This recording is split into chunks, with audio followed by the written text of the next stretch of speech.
too.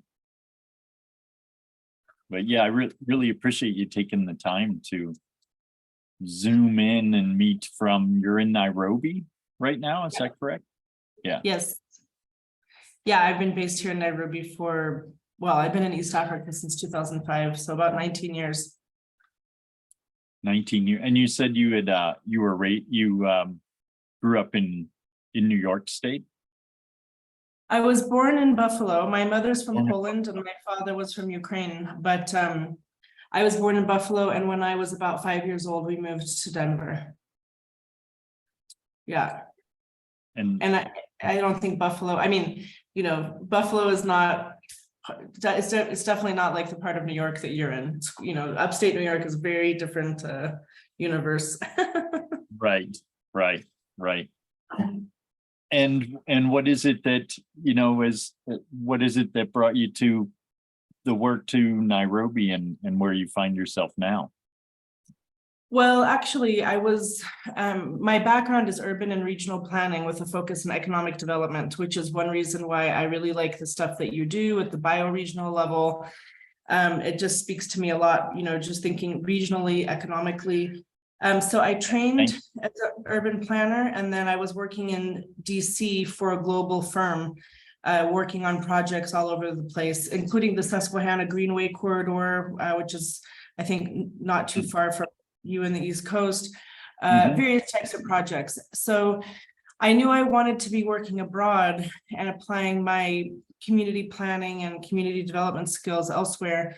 And then an opportunity came up to work on post-war town planning and reconstruction in South Sudan after the peace agreement was signed in 2005. And was some of that through, I noticed that you've done some work with, they're called do I have a right, that a Dutch refugee organization of some sort? Well, the Danish Refugee Council, DRC, but that was only for about the last 5 years.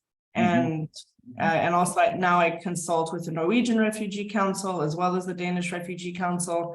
So when I came to work in South Sudan 19 years ago, that's really, well, actually even before then, I've been working in displacement for about 20 years.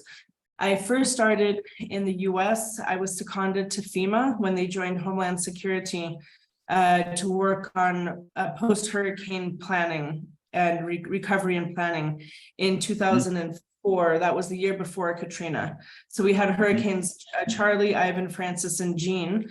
I went there to work on the disaster displacement and planning at that time, and then came to South Sudan and have been working in displacement ever since with different agencies in different capacities. That's quite a trajectory, quite a really impressive scope of work that you're engaged in. Really important work. I imagine it's the kind of work that continues to get worse. I mean, displacement, right, is a pattern that is, I would suspect, I would want to hear from your, you know, field experiences. Is it something that you're seeing an expansion of? And let me also just back up and do a little setup. I'd love to. Would you mind if I give a little intro and just share a little of what you've written and Sure. a little about your background? Great. So this is Permaculture Perspectives. Excited to have Natalie Topa here with us. Natalie's going to be teaching in our next online permaculture design certification course, which I'm very honored to have her joining our team. Natalie will be with us on February 25th in that course. And Natalie is a regenerative designer and trainer who works in agro-system restoration with communities in forced displacement. Natalie has been based in East Africa for almost 19 years and works hands-on conducting practical training with agencies in vulnerable communities in fragile and conflict zones, as well as highly degraded ecological contexts in Africa, the Middle East, and Southeast Asia.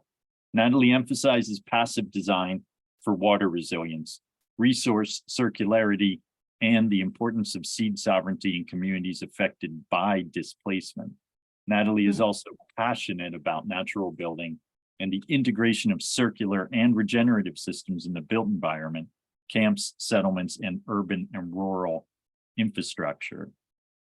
So really awesome to have you here and appreciate that depth of explanation and giving us a context of your permaculture and regenerative work. And yeah, just it's really inspiring to be able to hear some of your life experience and field notes applying this discipline that's near and dear to me, that I feel I've been, in comparison to you, career-wise, kind of parochial, and doing these things that are just kind of like staying on the East Coast, staying in a microcosm of climate and circumstance that's pretty comfortable.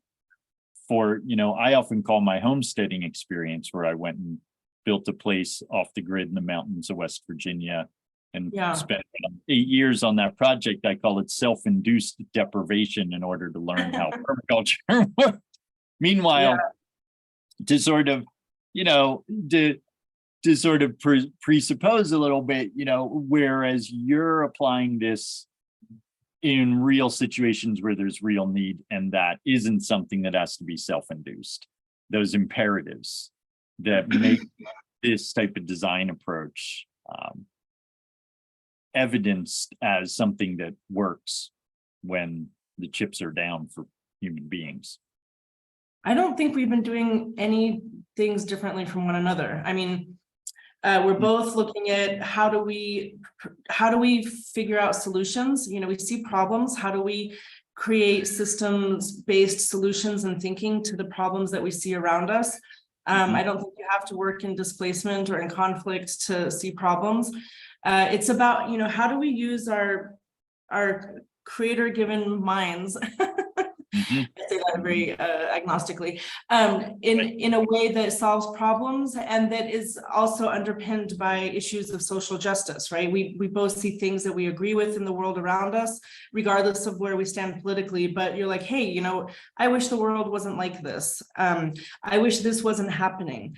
I wish it was more like this. I think I can add value here. So whether it's placemaking, community design, food systems, we're all on the same journey trying to create a better world around us. We're just looking at different problems from different angles. But you know, there are more solutions than there are problems. So I think that people in our regenerative culture, that's what brings us together, is the focus on the solutions and less on the problems. Yeah, absolutely. Thank you for that. Very much agree that, you know, a big part of what has inspired me and drawn me to the permaculture community and paradigm, I would say, is the solution-oriented mindset. And we need to design our way out of what arguably is I seem to be using this word a lot, self-induced disaster situation that we're creating, or is Naomi Klein's disaster economics. You know, how to, I mean, often I think it is, right? And, you know, it's like the first thing to do to get out of a hole is to stop digging. And in the industrial economy, in places like the Northeast, it's evident that we just continue to be digging ourselves into deeper and deeper challenges when it comes to resiliency and better degrees of autonomy or improved quality of life for everyone. So I appreciate the perspective there. And also I'd love to hear a little, if you would indulge me in telling a little of your own say personal journey in the direction that you began to use the term permaculture and regenerative to describe, if those are terms that you use to describe the work that you're doing. Yeah, and just what's your journey with that community and that application per se. Okay, well, first I want to say I love that you brought up Naomi Klein. I have read the book Shock Doctrine, which is the concept that you have policymakers whose motives might not always match our own, but they're really prepared and on standby with a bunch of tricks up their sleeve, just waiting for a community to suffer in disaster. And then the minute a community or a population is reeling from that, we're so disoriented that that's the time to strike. And introduce policies that would otherwise seem completely extreme and unacceptable. And that's why I think that as the regenerative or permaculture or whatever you want to call it, community, we actually need to have our own counter shock doctrine, right? And that's one thing that's probably the only thing I miss about living in the US, that in Chipotle, is having that sense of civic agency, right? I'm a resident of Kenya, but I don't vote here. I don't participate in a city council or public hearing process. I can't offer my ideas and counsel on how to improve the things around me. I was very active in that regard in the US. But so starting there, I'll just talk about how I came to be part of the regenerative movement. It started, well, first of all, you asked about migration. Yes, I do see that displacement and human migration are increasing, but that is said with a huge lack of judgment because we are humans, we have legs, we move, that's what we do. And my family, my mother was an immigrant from Poland. My biological father was a refugee from Ukraine. The person who raised me like a father was also a refugee from Poland after World War II. So humans move, and for a lot of different reasons, for education, for work and employment, for safety, security, protection. So there are a lot of different motives. I don't know if you're native to New York, but even within New York, so we're always trying to sniff out where can we have better opportunity, where can our life be better or safer or more vital. So when I started, I was in college and I had a roommate from Brazil who was studying anthropology. And she mentioned to me this concept of permaculture. And the way that she described it in her Brazilian accent was, I just got such a clear picture of like, wow, that is so possible and positive. And, and it sounded so nostalgic because it also, it sort of spoke to a way that I had also been brought up with my grandmother and the women in my family, trying to use local resources, and they didn't have a lot. There was a lot of poverty and limited resources when I was growing up. And so that vision is something that I carried with me. And then I had a number of people enter my life. There's this saying, I'm the same person I was 5 years ago, except for the books I've read and the people I've met, right? So that's an ironic statement because it's because of those two things that we're not the same people we were 5 years ago or 10 years ago. I met a woman called Anuradha Mittal. She is the head of the Oakland Institute. And before that, she worked with the Institute for Food and Development Policy. So, aside from just the food systems and sustainability, there was a lot that I was learning from people like Anuradha and also in my sociology degree that really made me realize there's a huge lack of justice happening in our world. Justice around food policy, around land rights, around indigenous rights in the US, where I grew up in Colorado. So more exposure to sort of the Four Corners and Southwest and the native communities from the US. So when I decided to go into urban planning, I thought urban planning was something different. First of all, I really wanted to go into radical planning and advocacy planning so that I could apply a policy lens to a lot of the injustices I saw in the world around me. But then when I got into my master's program and I started to realize how much emphasis was put on the built environment, they were talking about things that I didn't care about at all, like the widths of sidewalks and whether or not buildings are made out of bricks. And I was thinking, hold on a minute, we have massive socioeconomic injustices. We have entire communities that are economically marginalized. And I frankly don't give a rat's ass how wide those sidewalks are. Mhm. Well, Yeah.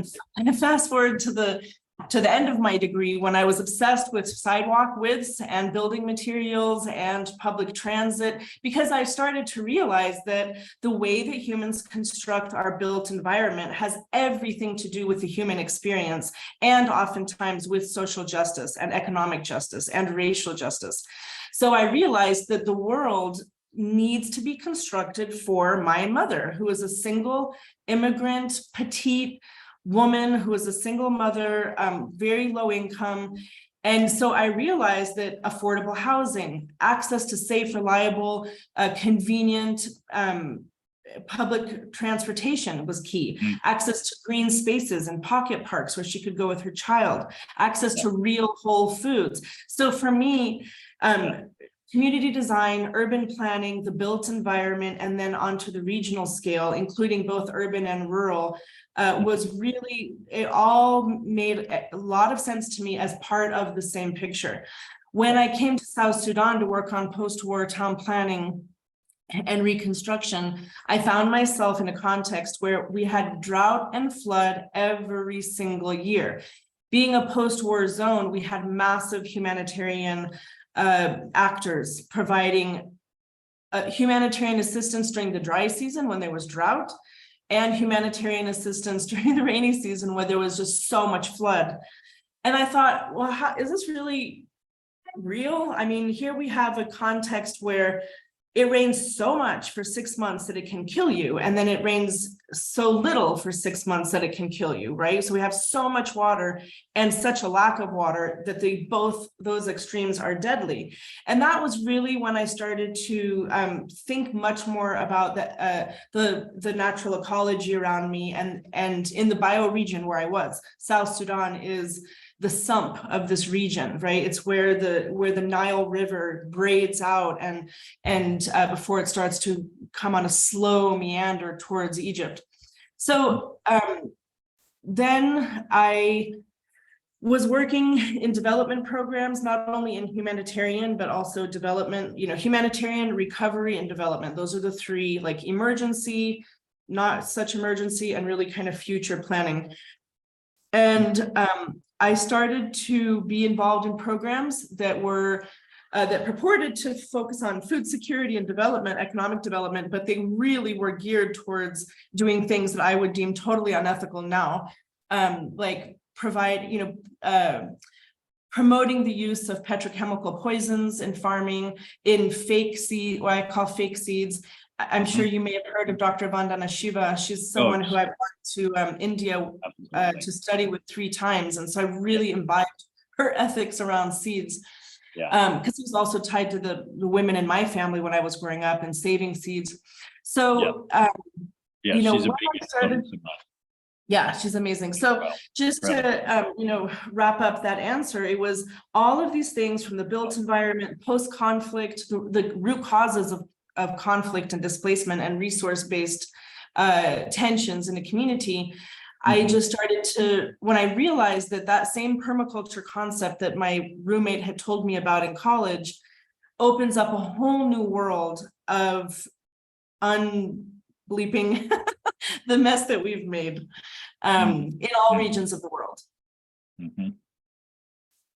And then after that, I started to do a multitude of courses, permaculture design course with at Jeff Lawton's site and Nadia in Jordan, with Warren Brush, who's a brother and a mentor and a co-worker of mine now.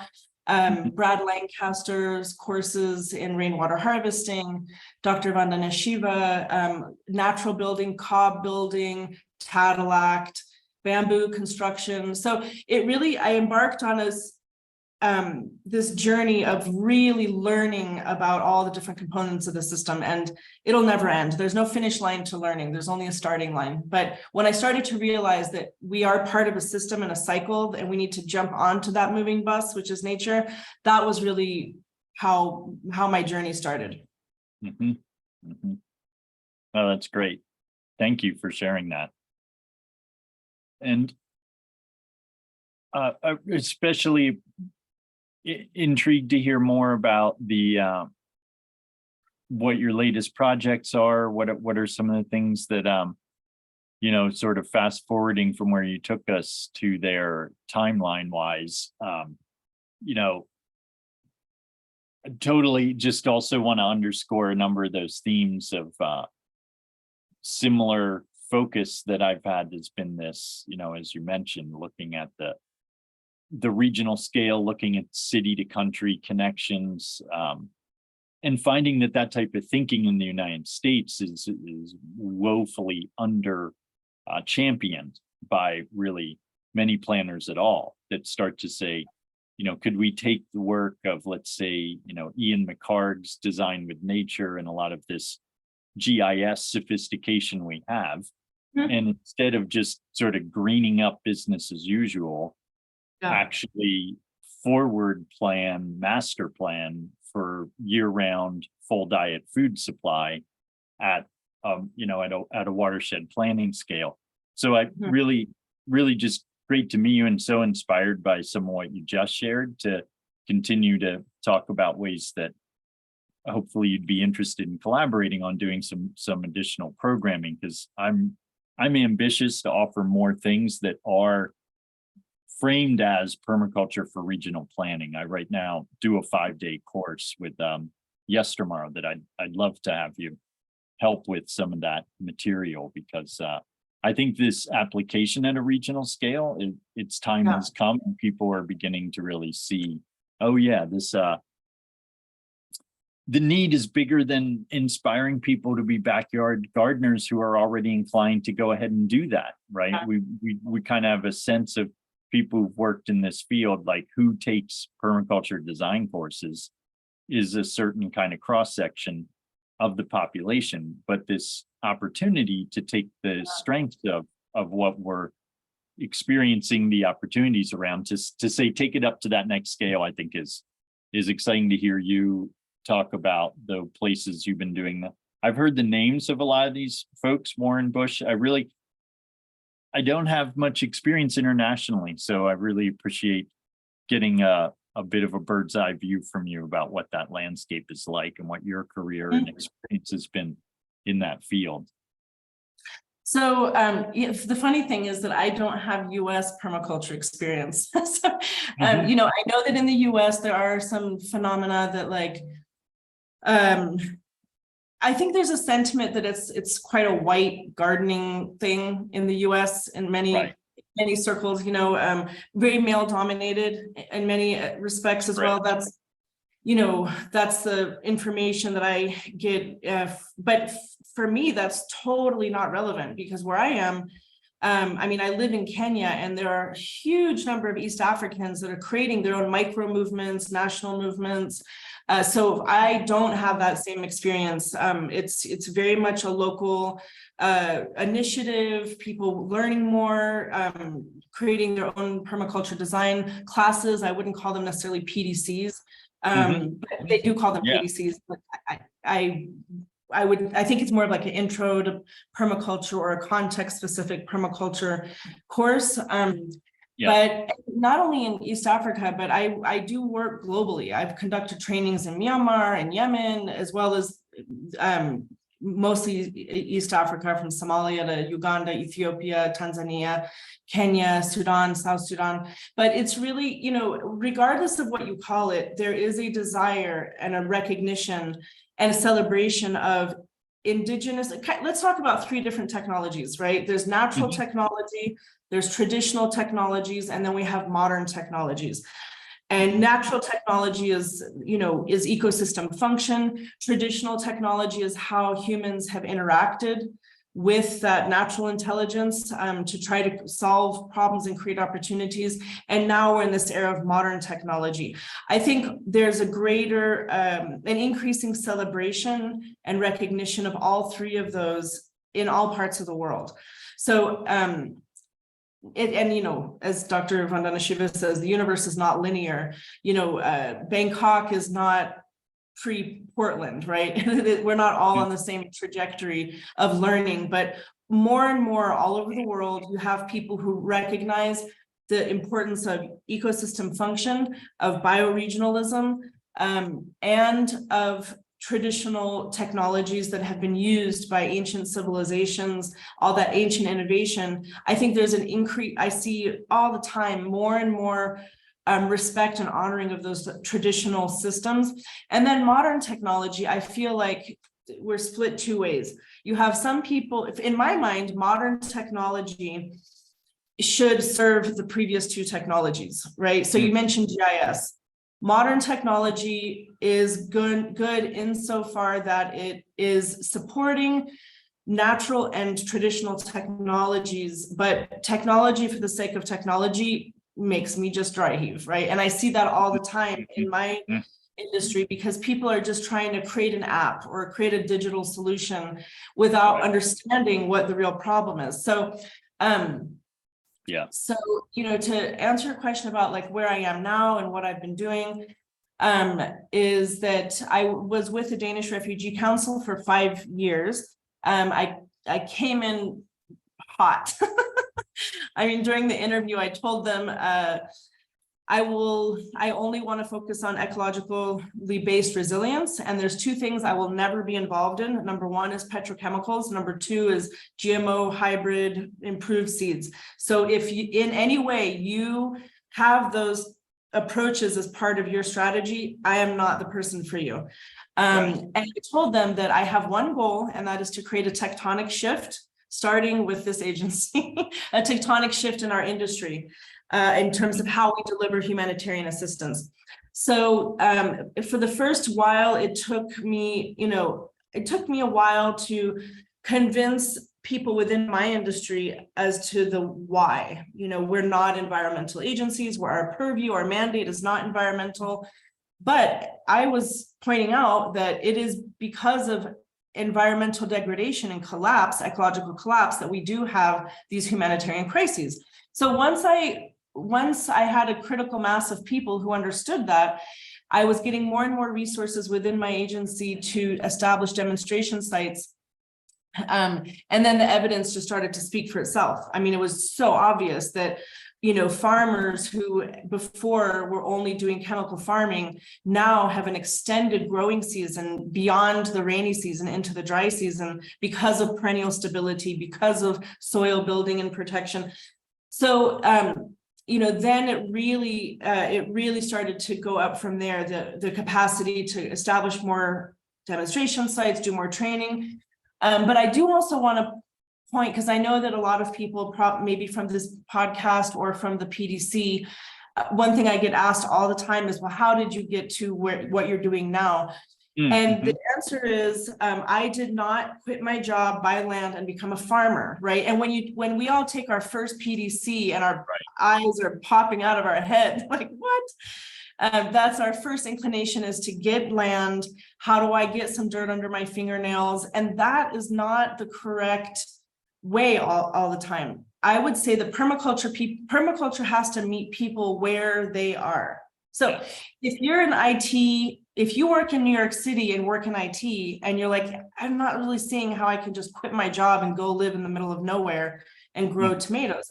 You don't have to. You can. I live in a 4th floor apartment. I'm a permie, right? I do composting in my apartment. I have 4 bins of earthworms in my storage room. I have mealworms. I grow spirulina using my urine. I grow mushrooms. I cook crabs and calamari and prawns and all the offcuts and shells. I ferment them and make them a biofertilizer. And I don't stop doing what I'm doing. I'm doing, I always say, don't do different things, do things differently. So stay where you are, but bring the concepts of permaculture to the work you're doing. If you're working in IT, or if you're working in a restaurant, or if you're working wherever, how do the principles of circularity, of reduced carbon footprint, of the procurement? Here in Nairobi, you can get 2 kinds of toilet paper: virgin pulp, which is the most popular, or the blended recycled type, which is always on the bottom shelf, the cheapo stuff. Permaculture is about the choices that we imbibe and that we act on, regardless of what our industry is. So I just want to say that, for me, I was already working in the humanitarian space. And I saw, once I started to get all these light bulbs through the permaculture lens, I was like, okay, I see so many problems where I am. I'm going to start using this lens to apply new solutions to that. So, anyway, I was with DRC for 5 years. I left and I started I registered my own company here in Nairobi, and I've been working independently as a consultant, but in the next 2 months, I am slated to start a new full-time position with a new agency that I'm just keeping discreet about until that's finalized. Mm-hmm. That's great. Well, I really appreciate the framing there and what you're saying about, that is an approach that resonates with how I've been talking about what we focus on in our design courses is what I call meeting people seamlessly where they are. Mm-hmm. And that goes back, some of the people I think of are like Neo-Confucian philosophers talk about meet the student where they are.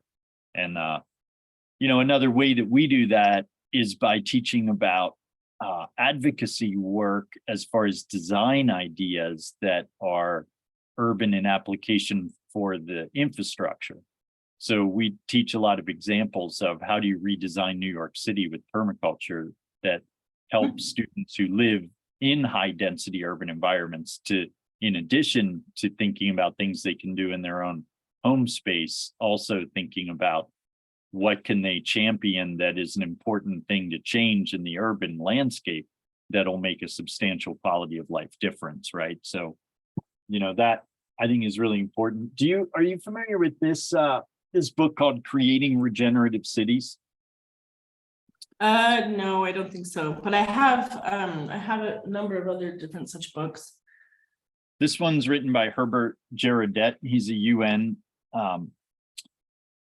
consultant and advisor, and it's focused on cities all around the world that have some decent working examples of what it looks like to begin to retrofit, industrial urban centers, which is a whole other design challenge. And that's part of what we've really made a focus area of our material, is to do a lot of that research. So we have a bunch of anecdotals that we can basically kind of cobble together that students are like, oh, I see how we could actually redesign the entire infrastructure of the Northeastern Corridor.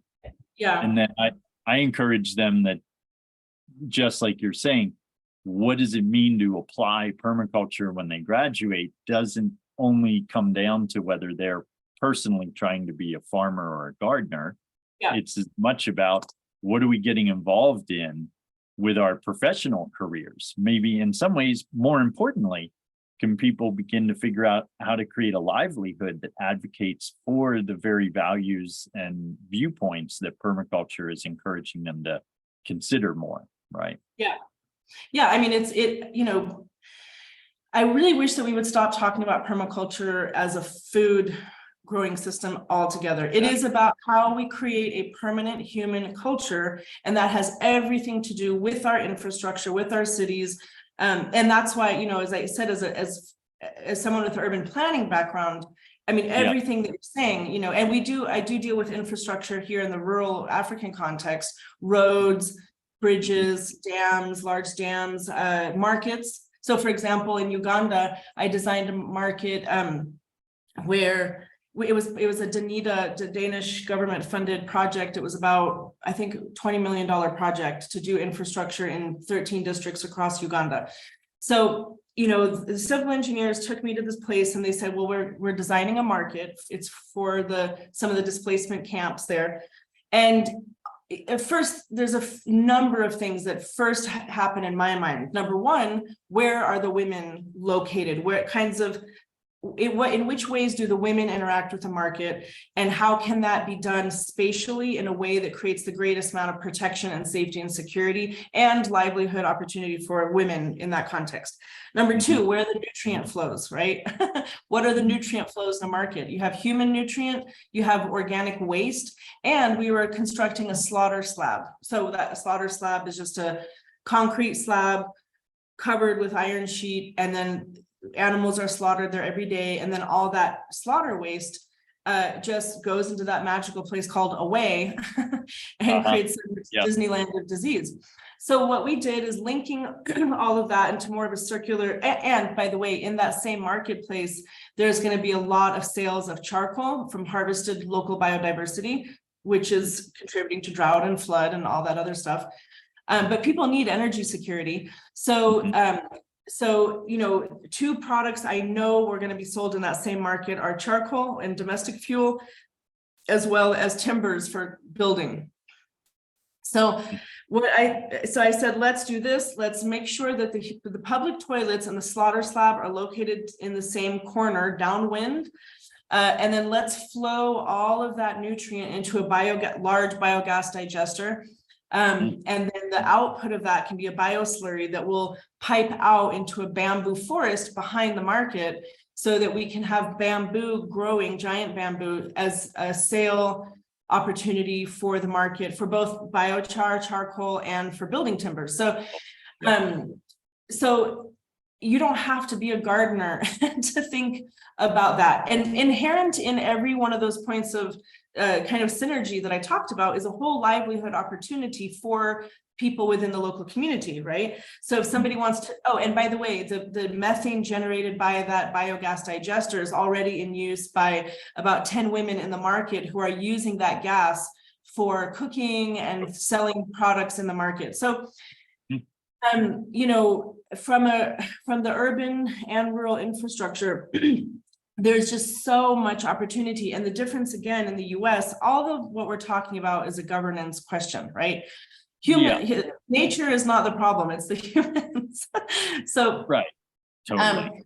And the good thing in the US, I mean, regardless of what's happening right now with politics, which is crazy, in the US political landscape, but the mechanisms are there to, like I said, be involved in a city council committee. If you live in an apartment or a neighborhood, you have a homeowners association or some type of management group that you can go to and introduce ideas. So we have more mechanisms in place to be able to influence what infrastructure and urban development look like. Totally agree. One of the gaps I've been seeing is an entrepreneurial or worker co-op sector that can meet the real scale of what those systems are going to require. In other words, are we, at a practical level, it's important that we incentivize these businesses, because not so much that I'm a huge fan of thinking everything needs to be about business, but more a practical question of who's going to actually handle the material volume that we're talking about. If, let's say, one that I like to throw out as a design kind of template to work with is New York City. New York City, we've got 3,380 tons of food scraps a day that get hauled out of the city and landfilled, right? So if you began to say, all right, how about if we take all of those food scraps and send them to anaerobic digesters that we build on brownfields throughout the 5 boroughs, because those brownfields, 4,000 acres on 6,000 parcels, that, pouring a slab is often considered capping it and would be inadequate remediation. And then you could build anaerobic biodigesters. Well, in the United States, the entrepreneurial capacity or the public sector, government capacity, neither one are pursuing this diversion of organics from the waste stream anywhere close to the scale that is that's absolutely essential. And it partially, and then as a natural builder here, we've built, several straw bale houses. We're building a hempcrete house right now. This type of thing. I teach at Yes Tomorrow, a design build school by Yale and MIT architects, and definitely agree one of the big things that I've focused a lot on personally is infrastructure in the built environment.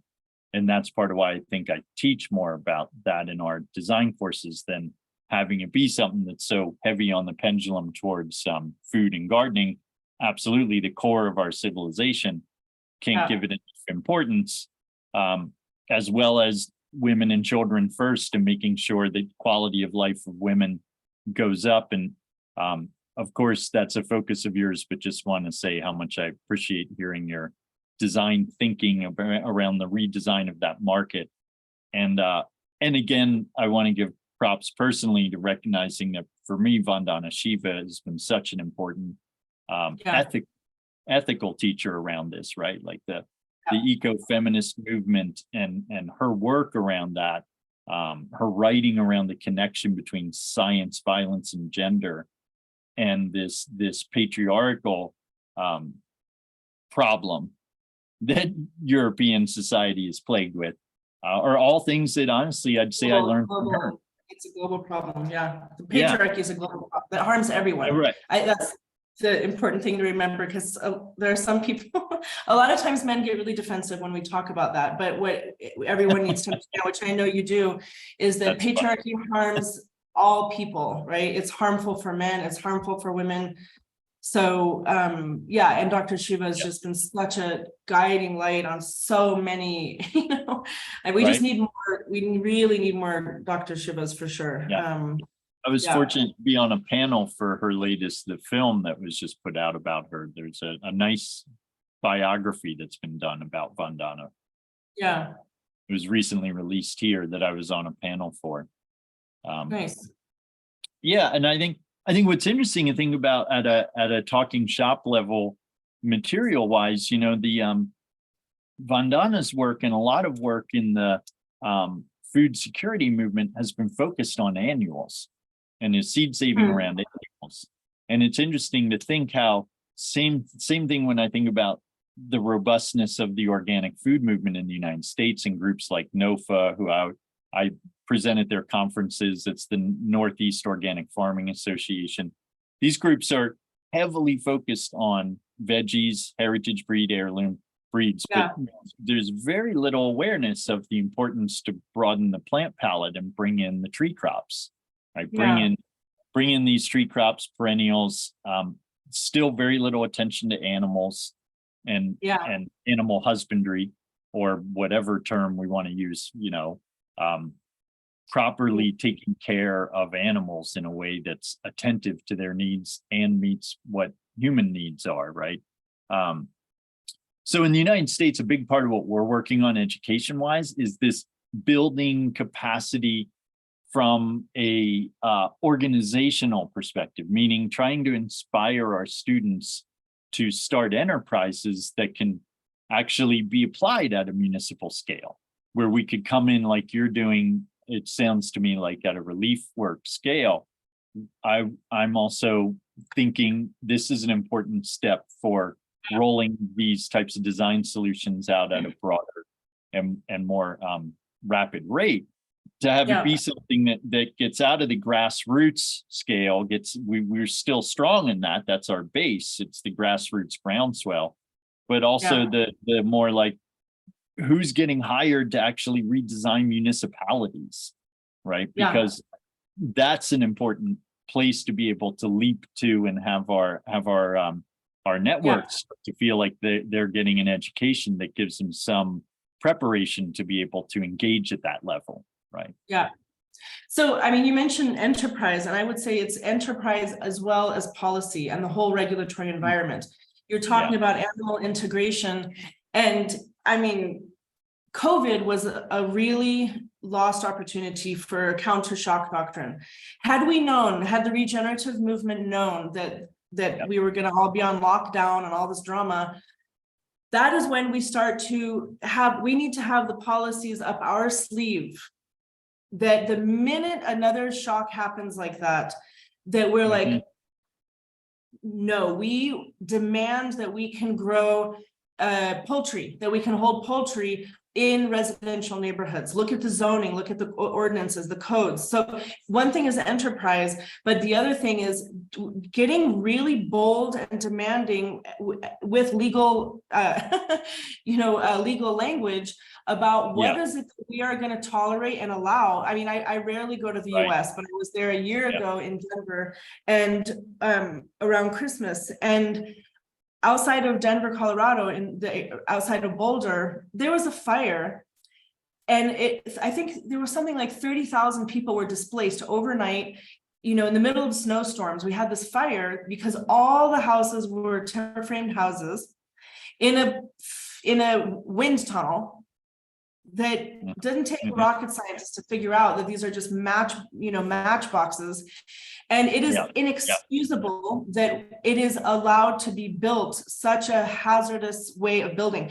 I wish that the next day there was an army, a green army of people demanding and protesting to say, hell no, we demand that we can build cob houses, straw bale houses, rammed earth houses, things that, do not imprison us into interior climate control and interior poor air quality, right? So why are we ushered into the system that forces us to pay for air conditioning, pay for interior heating, which contribute to degenerative systems in that magical place called away, even if we don't see those energy sources. So I feel like, there's an enterprise element of it.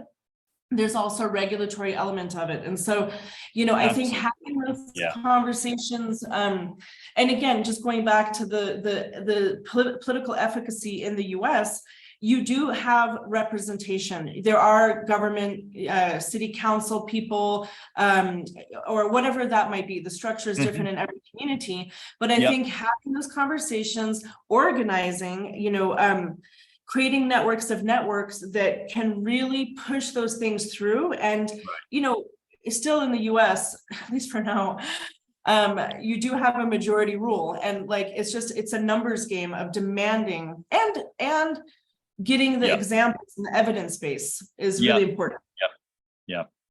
Yeah, and that's part of what I've been actively doing is accruing the evidence and the examples and using those as teaching tools, right? But I really, really resonate with what you're saying and appreciate it. And also would want to add that largely what I see is a lack of rhetoric or emphasis within the permaculture educational community on being politically engaged. In fact, I would argue that much of the rhetoric is apolitical, and people come out of it thinking, well, the system is so rigged that why would I actually get involved in local politics? Politics doesn't matter at all.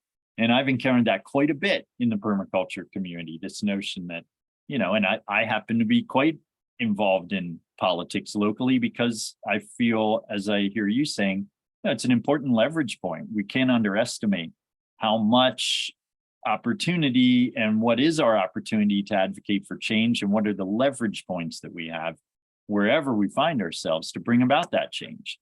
And in a civil society, one of those leverage points is getting involved in what's going on with local decision making, right? And that's why I mentioned strategy, right?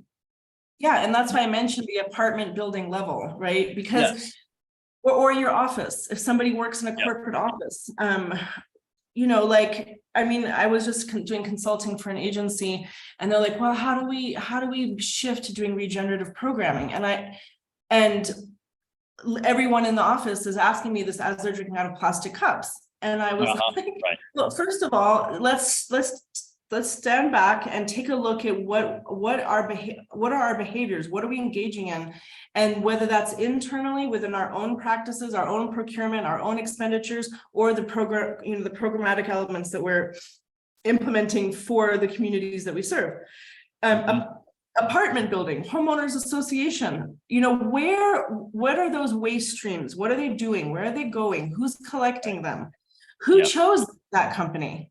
What are the criteria for selecting that, if it's a municipal waste management, that's a different thing, but there are human beings who are running those systems, the competitive processes for contracting, those systems and those vendors and service providers.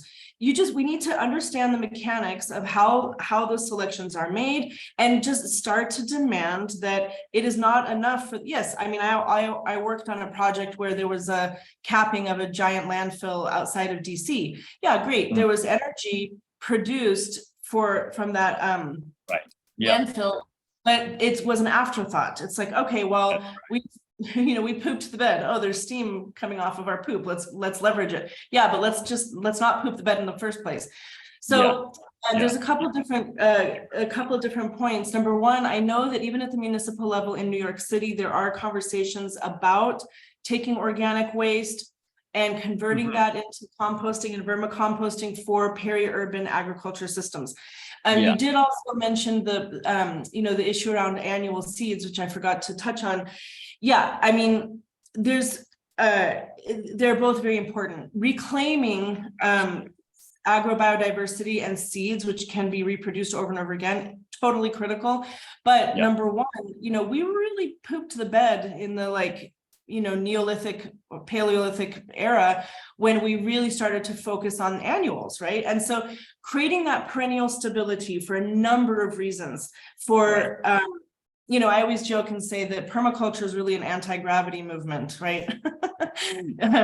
Because we're trying to speed up the slowing down of gravity so that water nutrient can soak into the ground. Understanding that perennial stability, its role in flooding, in drought, in groundwater recharge and not to mention the other, soil chemistry that comes from the biology, that comes from the structure, from those indigenous native species. So that's one thing. But just bringing it back with the built environment, the question is the materials that we use, and I know you're aware of this, human beings consume more concrete than food by metric ton. Number one, concrete. Number two, water. Number three, food. Okay. The concrete is totally ecologically destructive to produce, and then you can never get rid of it. You can make it smaller, but you're never going to get rid of it. We've slammed together molecules that by nature just don't re-separate, and break down again.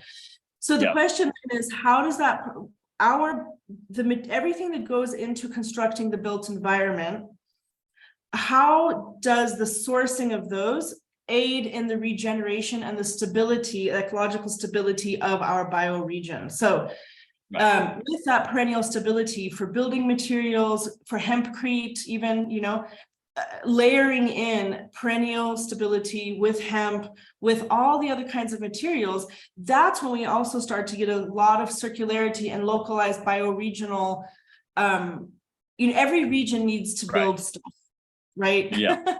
So I think every region leverage those opportunities. Yeah. And that gets back to, for me, just as wanting to see more of it happen, what I was starting to touch on, I don't think I finished that point, was that there's very few builders who know anything about working with these materials. So to me, again, there's this training question that keeps coming up. We've got to train up many people, as many people as are getting trained by land grant universities right now in chemical agribiz, right? We're still dealing with, in the United States, places like Penn State and Cornell. Cornell still, people have all kinds of misconceptions about Cornell here and what kind of player they are. And it's like, they're a land grant university that's been part of agribusiness since they were created. That's what they were created for, was to roll out industrial agriculture. And so now in the US, you'll have people who want to do something sustainable, or for agroforestry or regenerative. They want to do these things through some sort of, Cornell advocacy or some other program. And there's a lack of appropriate application of, as you were referring to it, these different technologies, right? Traditional modalities are vastly underappreciated and under-recognized in the United States. The whole attitude here is industrialism or die. So we're dying, right? It's like, let's just maybe a slow death that we could somewhat mitigate and make more money off of as the patient dies is basically like what I see as the design mentality in the United States. And much of what we're working against and to diffuse as educators is this presupposition that industrialization is the most advanced, most intelligent way for us to feed ourselves, house ourselves, clothe ourselves. And so, here, COVID precipitated a big rush out to the country. And that, since people are sort of eco-conscious who are doing that often, they're now building, geothermal HVAC system, passive house, zip tie, plywood, chipboard, monstrosities, paying top dollar. Architectural firm coming out of New York City, running the scheme of it, right? This is basically what people consider eco right now. And when you try to compete with that as a natural builder in the real marketplace, you get into this nuts and bolts problem, one of which is not financials. We can charge the square footage costs that people are charging for a passive house and have a very equitable pay rate for a natural building crew. It has to do with a lack of contractors who know anything about this or could care about it, right? Or architects, right? They're all in this world of like, well, we're just going to pay engineers and do something that's this total technocratic thing. And they truly have swallowed the pill as well, that there is something eco about a net zero grid tie, massive solar array powering every, component of a living space, rather than the living space passively providing you with some kind of, and you get into this thing too here that's kind of funny not to get irritated by, which is the misconception around the word passive, right? Mm-hmm. Because passive house, the branded, trademarked, copyrighted building envelope design that comes out of Germany, HAUS, is what most people now in this part of the country think you mean when you say passive. Yeah. They don't even understand what would a passive building envelope look like. So there's a lack of interest in the contractor sector. There's a lack of interest in the building community. And so in many areas, we're doing an educational push because so many of these things come back to just a lack of awareness of how else can you do things, right? Well, it's because I think that one thing that got hijacked for people in the US, the average citizen, is this, this narrative that the environmental action is at the consumer level and it's about the outputs, the downstream. So, a consumer will buy a thing and be like, okay, where does this go from here? Not where did it come from? The upstream focus is not there. So, when people, I think what you're describing is that people are like, okay, well, I'm going to just build a house and then I'm going to build it in conventional ways, not thinking of the upstream procurement and sourcing, but I'm going to use a bunch of upstream degenerative crap to create something to reduce my downstream footprint. And that's a very corporate scheme to, it's like, oh, well, human beings, like by recycling our Coke bottles, we're going to save the world, right? The accountability higher up in the system is totally not there. So I think that the upstream focus about where are the materials coming from? Where is the energy? Like, look at the electrical car. People are like, oh, electric car sounds great. No, idiot. Where is that energy source coming from? When they talk about diet and nutrition, there's a saying that says, with everything that you eat, you have to ask yourself, am I feeding disease or am I feeding health? There's nothing in between, right? Everything that you put in your mouth is either feeding disease or feeding health. Right. And it's the same thing with all of our actions, not just our own body, but whatever, and of course, I'm hypocritically, I've got my iPhone here and my iMac, because I'm still trying to function within the system that we're in. Yeah. But these are the questions that we have to be asking ourselves. I offended a bunch of people at the Dutch embassy here at one point because they fund projects in Congo. Everybody, all the donors fund projects in Congo. This is not a statement about the Dutch government. But, creating humanitarian programs in Congo, DRC, and then talking about, oh, well, we should build sustainable humanitarian offices in Congo and give people funding to have solar power as their electrical source. Okay, I love that. the minerals required for photovoltaics are literally what is creating conflict in Congo that is causing tens of thousands of women to be gang raped every single day. So that's not the circular economy we're looking for, right? We don't need to, we have to go upstream and say, what are the sources of this product or this innovation that we're coming in, and how does that continue to contribute to the problem of, photovoltaics and Congo are a disaster story, right? A disaster story. So it is important for people to care. Number one, care, give a hoot. Number two, be able to pull their heads out of the Kardashians or football or US spectator sports or whatever that bread and circus is. Pull your head out of that bread and circus and start to ask questions about my human actions, what my consumerism, where is that coming from? What impact is that having? So, and I think in the US that just really does not happen that much. And what I was going to say, I mentioned earlier, it's, as I tell agencies here, we don't need to do different things because they're like, well, this is our mandate. We provide food, shelter, and water and sanitation and protection for displaced communities. We're not an environmental agency. And I tell them, you don't have to do different things, but do things differently. You already said you're providing shelter, housing, water, sanitation. So how can you do that in a way that both mitigates and adapts to climate change, right?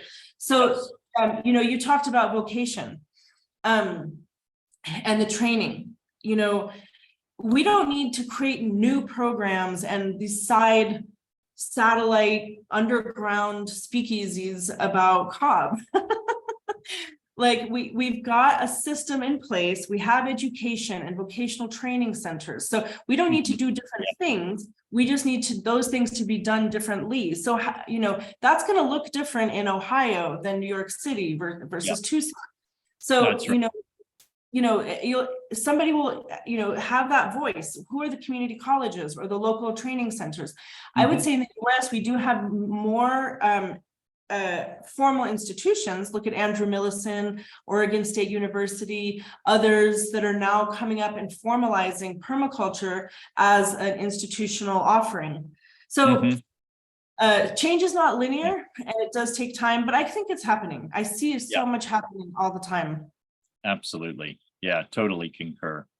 Well, really appreciate you taking the time, Natalie, and I'm inspired to have you join in our course. I look forward to keeping up the connection and perhaps collaborating on some other projects.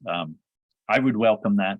So please keep me in mind as somebody who you can tap for any input that it seems like I could offer that's relevant on projects, or I just enjoy talking shop even. So if you have design things that you're getting into, these are all systems that also I have a lot of fondness for. The biodigesters, integrating things, thinking thoroughly about water, and designing for villages and for communities, and at that broader application, I think is so important, and just so great to hear about the projects and the work that you're doing. And I really I appreciate a lot of the different viewpoints. I like the slowing down gravity, I think, is such a good metaphor to think about broadly. So much in this design approach is about a more reasonable relationship with energy and with each other, and to realize, we have the power, we have the capacity as the people to provide for ourselves. And I think that is an important piece of the puzzle, is giving people that sense of having the keys and having ownership of our direction and of our destinies. And it's about coordinating our behaviors and visions. I think there's nothing that we can't create. There's nothing. Impossible is a human invention, right? But look at all of the systems that we would complain about. Look at what, have you watched this documentary called Taken for a Ride, about how General Motors dismantled the trolley system in the West Coast, which was a reliable thing that everybody loved. So somebody there had a vision, right? Yep. It was a self-serving vision, profit-driven vision, but the wars, the death, the atrocities, the brutality, the apartheids that are happening right now all around the world are someone's vision. You know, so the bad things are getting resources and vision and energy. So we've got to keep up the good fight and the positive visions, the positive things that we know are possible. We've just got to keep marching forward and keeping those conversations alive, keeping looking for resources, because that is just as possible as all the negative things that are happening. So thanks a lot, Andrew. And I will say the position that I'm hoping to, that be starting in the next month or two, it's going to be a whole different bag for me at a different scale, but it should be really exciting, including urban and rural things globally. So it'll be exciting to keep the conversation alive with you. Yeah, please, definitely think of me as a resource and ally and somebody who would just be excited to work with you in some team projects for sure. I also want to mention as we're wrapping up that we have recently launched a project that we're calling the Permaculture Living Lands Trust that I would really appreciate having a conversation with you and my colleagues who I'm starting that with, one of whom is Lisa DePiano, who has a master's in urban planning and teaches permaculture at University of Massachusetts. Oh, interesting. So we've started a 501c3 that the main focus of is to basically, to not spend a lot of time right here, but for another conversation, protect, preserve permaculture designed sites and landscapes, because we're seeing that some of the tree crops and perennial crops especially can be a real loss if the land doesn't have proper legal status when it comes to the, in perpetuity, and looking at the strength of easements in the conservation sector and how to bring those strengths to the permaculture work of perennial landscapes. And on that note, just remembering that within the US, you have COGS, Council of Governments, that are interregional, and that's a whole other space that people don't tend to know about or think about as a leverage point. So COGS, COG is Council of Governments, and that's where you have boundaries meeting. These are cross-boundary talks within the national planning landscape in the US. So I would just say at every scale, you've got to have people hitting, or as a non-violent way of saying, nurturing those conversations. Those levels as well. So, absolutely. And the regional planning education, I'm excited to talk with you more about ways that we can expand on that, because I think it's a very important vision and work sector to be bringing to the broader community, that permaculture and your experience and background is uniquely suited to informing that type of work. So really just so great to meet you, Natalie. Likewise. And really inspired by your work. And if you have any links and anything you want me to put at the, in the description of the podcast, organizations, anything you'd like to share, just send me an email and I'll put them in there for us. And okay, I mean, I don't unfortunately I have the YouTube channel called Natalie Topa that I just post videos on there, and then also on LinkedIn I try to always share any publications or reports or articles on my LinkedIn profile. So those will be the two biggest. I'm kind of lame, I don't really have a website or anything like that, so yeah, that's great. I wanted to know, because then what I'll do, I'll put those in the footnotes for people to be able to follow up with you. I'll put in your YouTube channel and the LinkedIn. So okay, sounds great. Awesome. All right, well, thanks, Andrew, and looking forward to the 25th. And I'll see you on the 25th, and I'll reach out with reminders as we get closer. Really appreciate it. Sounds good. All right, take care. Thanks. Have a good rest of your day. All right, bye. Bye.